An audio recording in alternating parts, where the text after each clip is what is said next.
တာကိုသင်ပြင်ကြုံတရားနဲ့နိုင်ယူနေလေချစ်ဆုံးကိုပြည့်စုံဆုံးတယ်ဒီကံတွေချတိုင်းသူလာနေလား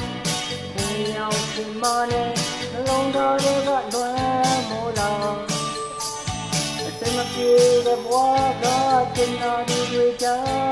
ဆက်လက်ဝင်ခံနေသေးလားဆုံးဖြတ်ချက်ပြီးရောက်တော့မှပြန်လာမယ်